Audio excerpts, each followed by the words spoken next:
Hello friends, welcome back to the new video guys and my YouTube channel guys. Today friends we are going to talk about guys Infinix One guys keyboard lag problem guys, how can we solve? Friends, we have guys your keyboard guys, your lag problem guys, your keyboard lag problem guys, how can we solve? Today guys I will show you, I will tell you in this video guys. So before starting video friends, first of all go and subscribe the channel guys, click the bell icon, like the video friends. Now let's see how can we solve guys keyboard lag problem. So friends, open guys your phone app management setting guys and guys click on guys your app setting. So you will have to on guys your all app list. So guys all app list guys you can check here. So guys you will have to find here guys gboard.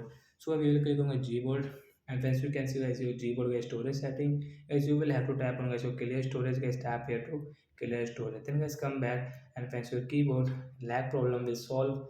You can use guys your keyboard guys without any lag problem guys. We can use guys our keyboard easily after solve keyboard problem guys. You can see guys without lag guys we can use guys this keyboard. So that's it guys, thanks for watching the video guys. I hope you understood how to solve keyboard lag problem. So bye guys, thanks for watching.